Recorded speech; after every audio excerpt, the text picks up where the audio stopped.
Kaya itong aircon mo dyan, para mas magkita natin yung effect mo.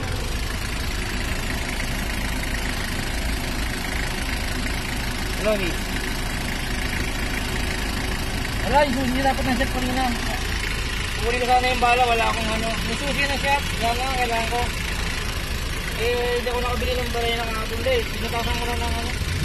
Yung luminous ko, okay na kung luminous mo.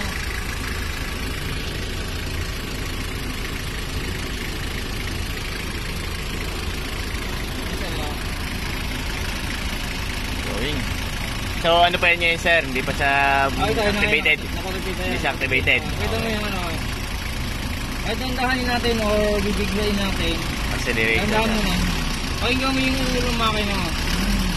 Medyo patay ano? Malam niya, di ba? Malam niya. Ibigla-biglayin natin. Naka rin. Mapaganayin natin yung power box na may check valve. Tapos may papakita rin natin na kahit yung patay naman yung check valve. Ito ay gumagana na lahat yung system. Apo.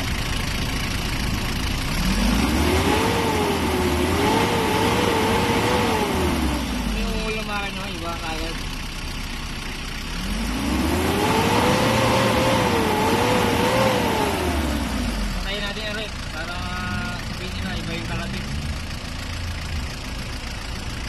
Kasi hindi pinapakinggan yung ano yung under yung sigaw ng makina. Tinitignan nila yung usok halimbawa o ano. Marami ang makina kasi hindi nasusunog yung diesel. O gasolina. Yun ang natural. Parang ang naging sistema nito yung sa mga enduro na DT. Oh, ganyan yun. Yung bus battle. Oh, ganyan yung ano sir. Ano. Ay tandaan niyo kalagay. Ano yan, uungol na pag nisagad na sa stopper tapos babad pa. Ano nga parang kulang pa rin, di ba? Tapos pag binigla mo, lalo ano yan, lalo patay, ayaw.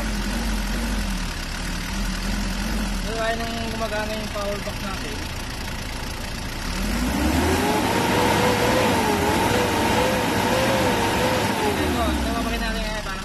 Patayin check valve. Ito, patayin mo na sila. Patayin mo muna yan. Napatayan. Alam mo, yung wala iba na. Pero mas responsive pa eh. Kumpara sa stock. Pero hindi naman. Stable yung angat na yan. Gagawin mo, bibilisan ko. Yung peak ng RPM mo, parang mabilis ang pick up. Walang ano, hindi. Hindi masyado. Parang may stable yung ano, yung angat na RPM. Kaya may ilang bomba na. Pagkanayan mo sa ngayon. Ito naman.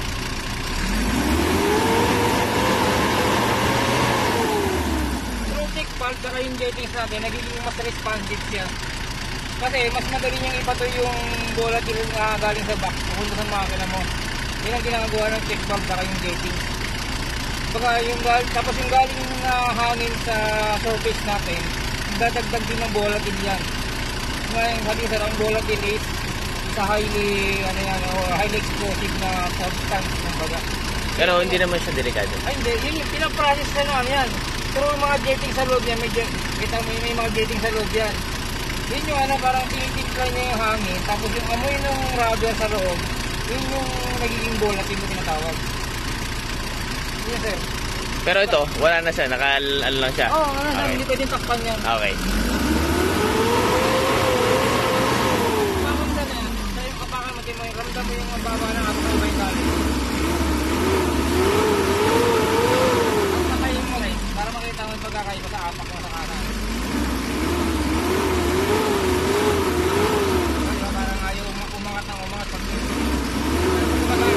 habang ginagano mo, paangat ng paangat yung araw-ano.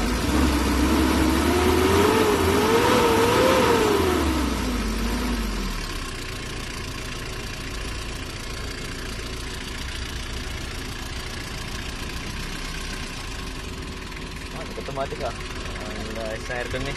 Kasi hindi mo yung idle ng makina mo ngayon. Kung may napapansin kang tunog, yung minor lang. Kung kumino ba o mas pangandar ng makina mo, may mapapansin ko niya. Although, siyempre, hindi mo mapapansin masyado. Pero pag nakatakip na ito kaya, mas kilita mo. Yung adventure nga siya ng anak ng general eh. Nang iti-testing niya na eh. Nagbago. Pansin agad niya. Bataminto. Bataminto. Kaya pinapakinggan niya, hindi niya marinig yung makina. Akala niya hindi under. Ganun nangyari. Lalo yung mga Innova, sir. Pero saan natin lalagay, sir? Ilalim niya.